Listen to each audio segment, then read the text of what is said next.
Good morning વિદ્યાર્થીઓ.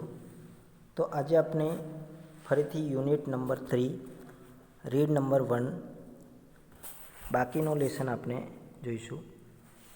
The screen exercise topic ત્યાં સુધી આપણે અટક્યા હતા.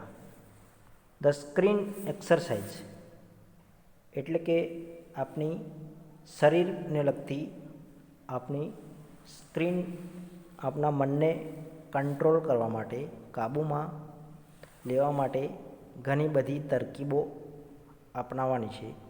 તો એના વિશે આગળ આપણે જોઈશું. When emotions have taken you over, it becomes nearly impossible to think clearly. When emotions, જ્યારે તમારા મન પર ઇમોશન્સ એટલે કે લાગણીઓ હાવી થઈ જાય છે, ત્યારે સ્પષ્ટપણે વિચારવું લગભગ અશક્ય થઈ જાય છે.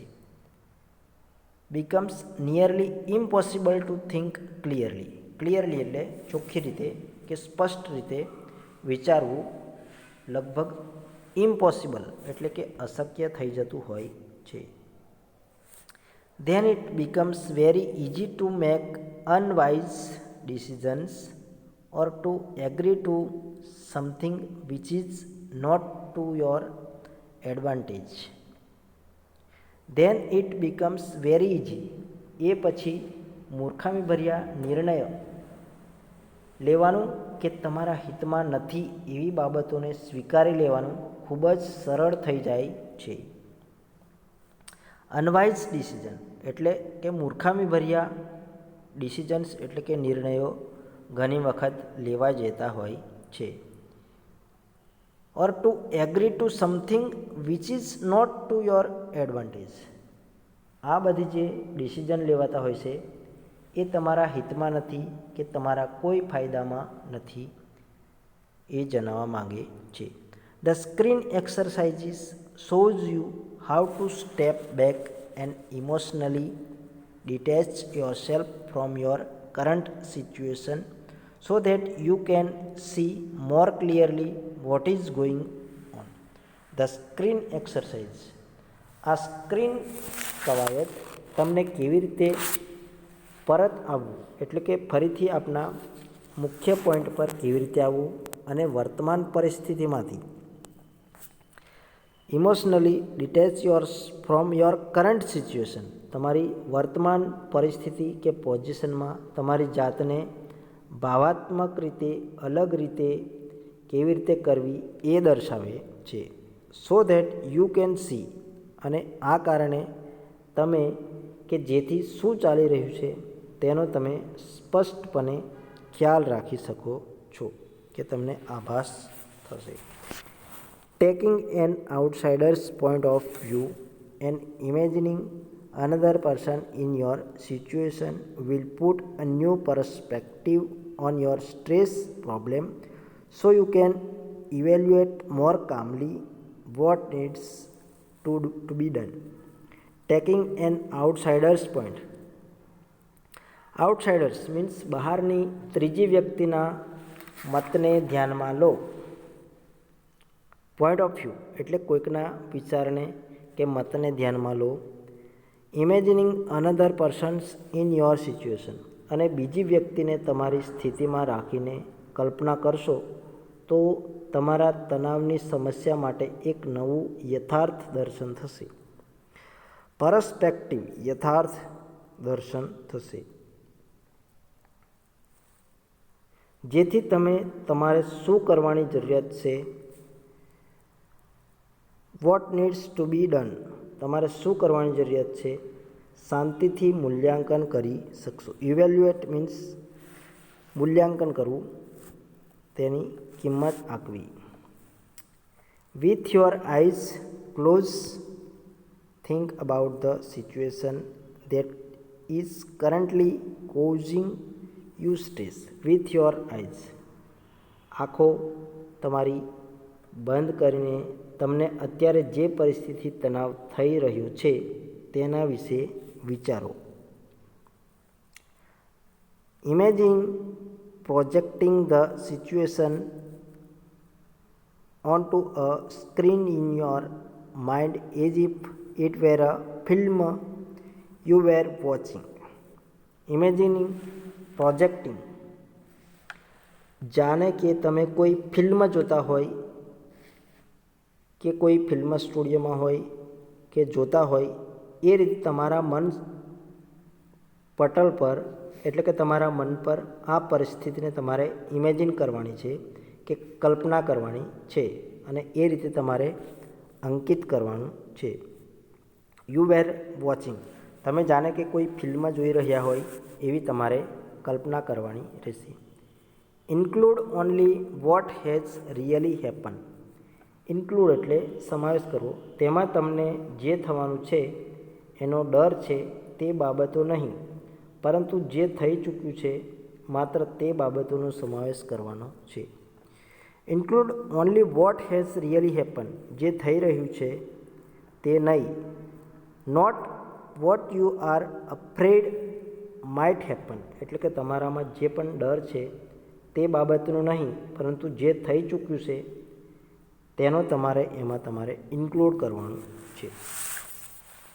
Replace yourself in the film with someone else of same gender. Replace yourself, replace yourself એટલે કે તમારી જે જાત છે કે લિંગ છે એને તમારે દૂર કરવાની છે. તમારા જ લિંગની ફિલ્મમાં દર્શાવેલ વ્યક્તિ તમે પોતે જ છો એમ માની લેવાનું છે. એટલે કે ફિલ્મમાં કોઈ વ્યક્તિ કામ કરતો હોય એ જગ્યા પર એને હટાવીને તમે જ છો એવો તમારે આભાસ કરવાનો. સેમ જેન્ડર એટલે તમારા જેવી જ કોઈ વ્યક્તિ છે એવો તમારે અનુભવ કરવાનો છે. ત્યારબાદ આગળ જોઈશું. Watch the film as an outsider observer. તમે બહારના દર્શક તરીકે રહીને જ ફિલ્મ નિહાળો છો. How do you feel about what is going on in the film. ફિલ્મમાં જે ચાલી રહ્યું છે તેનો તમને કેવો અહેસાસ થાય છે. તમારી જાતને ફિલ્મમાંની જે વ્યક્તિને સ્થાને મૂકી છે તેને તમે શી સલાહ આપશો એ તમારે આભાસ કરવાનો છે. What advice will you give the person who is replacing you on the screen. Screen પર તમે જોઈ રહ્યા છો એ વ્યક્તિને હટાવીને તમે જ ખુદ છો, તો તમે શું સલાહ આપશો એ તમારે જોવાનું રહેશે. Open your eyes again and act on your own advice.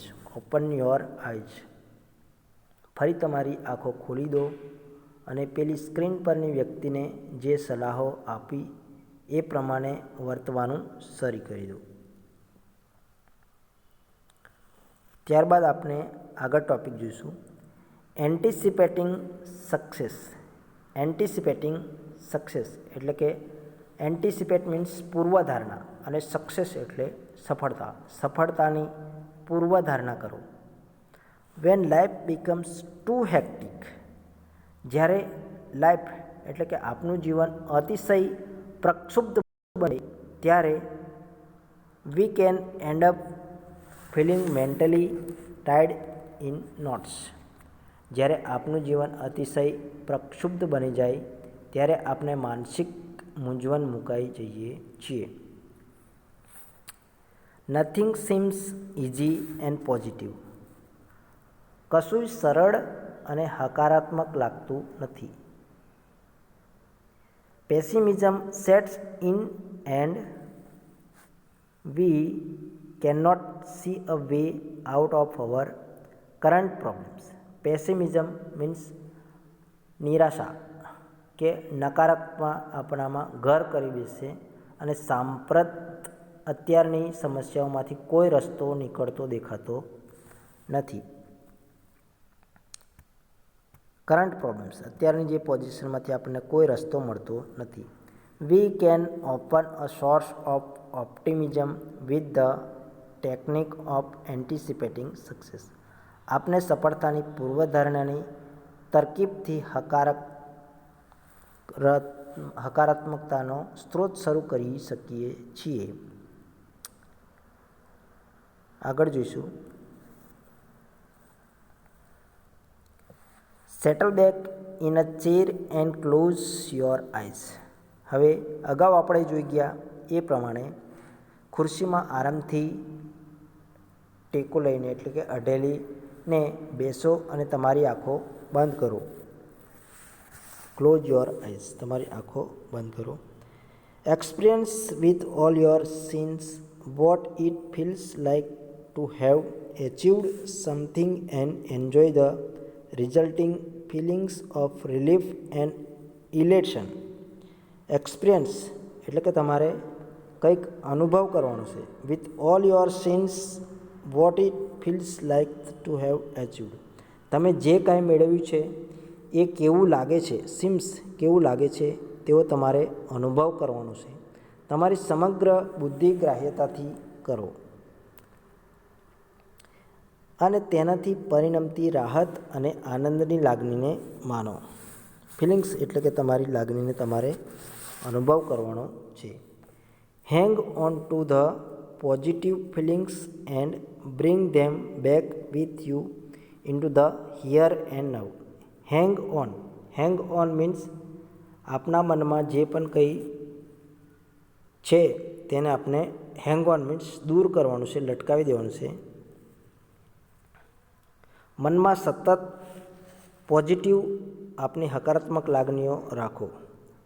And bring them back with you into the here and નાઉ, અને એ લાગણીઓને તમે જ્યાં પણ હો ત્યારે હરદમ તમારા મનમાં સ્થિર કંટ્રોલ રાખવાનું રહેશે. ઓપન યોર આઈઝ અગેન, ફરીવાર તમારી આંખો ખોલો. Make sure you don't get all tangled up in considerations about how the situations will resolve itself. Make sure means ચોક્કસથી ખાતરી કરી લો. ખાતરી કરી લો કે તમે કરેલી ધારણાઓમાં આ પરિસ્થિતિઓનો હલ કેવી રીતે નીકળશે, પ્રોબ્લેમ કેવી રીતે સોલ્વ થશે એ તમારે ખાતરી કરવાની રહેશે. રિઝોલ્વ મીન્સ સોલ્વ કરવું. It will look after itself as long as you keep your aim firmly in mind. કેવી રીતે નીકળશે એ બાબતે તમારે ગૂંચવાઈ તો નથી ગયા ને. તમે અગર દૃઢ નિશ્ચયી હશો તો પરિસ્થિતિ આપમેળે તેનો હલ શોધી લેશે. If you stay focus on a positive outcome. If you stay, જો તમે હકારાત્મક પરિણામ અંગે સ્ટે એટલે કે એક ચિત્ત થઈને કૃત નિશ્ચયી હશો તો તમે વધુ સ્પષ્ટપણે વિચારી શકશો અને વધુ સારા નિર્ણયો લઈ શકશો. And you will make better decision, એટલે સારા એવા તમે નિર્ણય લઈ શકશો. Which will eventually lead to the desire results, અને આ જે તમે નિર્ણય લો છો જે તમને અંતે અપેક્ષિત પરિણામો તરફ દોરી જશે. ઇવેન્ચ્યુઅલી અપેક્ષિત પરિણામ તરફ લઈ જશે. If there could be a number of different positive outcomes, જો ઘણા બધા જુદા જુદા હકારાત્મક પરિણામોની શક્યતા લાગતી હોય તો તમે આજે તેમાંના માત્ર એક પર જ ધ્યાન કેન્દ્રિત કરો. પોઝિટિવ આઉટકમ્સ એટલે કે આપણા સારા એવા વિચારો હોય તેના પર કોઈ એક જ વિચાર પર તમારે અડીને રહેવાનું રહેશે. Then simply concentrate on visualizing one version today and another version tomorrow. કરો અને કોઈ બીજા દિવસે એક વિચાર આ પ્રમાણે સેમ ટુ સેમ તમારે કરવાનો રહેશે. This is not an exercise in correctly predicting the future. આ કોઈ એવી કવાયત નથી કે જેનાથી ભવિષ્યની સાચી આગાહી થઈ શકે. But rather a way of clearing negative thoughts from your mind and focusing a positive state. પરંતુ rather a way, પણ મનમાંથી નકારાત્મક વિચારોને જાકારો આપવો કે દૂર કરવો. ક્લિયરિંગ એટલે સ્પષ્ટપણે એને ક્લિયર કરી નાખવું અથવા દૂર કરી દેવું. થોટ ફ્રોમ યોર માઇન્ડ એટલે કે તમારા મનમાંથી જે નકારાત્મક વિચારોને જાકારો આપવાનો અને focusing on a positive state means હકારાત્મક સ્થિતિ પર તમારે ફોકસ આપવાનો, ધ્યાન કેન્દ્રિત કરવાનો એક ઉપક્રમ છે. ઓકે, તો વિદ્યાર્થીઓ આ પ્રમાણેનો આપણો લેસન મેનેજ યોર સ્ટ્રેસ એટલે કે આપણા તણાવને કેવી રીતે કાબૂમાં રાખવું, કંટ્રોલ કરવું તેના વિશેની ઘણી કવાયતો આપવામાં આવેલી છે. એક્ઝામમાં પૂછાતું હોય છે પેરેગ્રાફ, એના આધારે આમાંથી પ્રશ્ન પણ પૂછાતા હોય છે અને એમાંથી શબ્દો પણ પૂછાતા હોય છે. સિનોનિમ અને એન્ટોનિમ, સમાનાર્થી અને વિરુદ્ધાર્થી શબ્દો ઘણીવાર પૂછાતા હોય છે. તો આ ઘણા સ્પેલિંગ્સ તમારે તૈયાર કરવાના રહેશે અને પ્રશ્નો પણ તૈયાર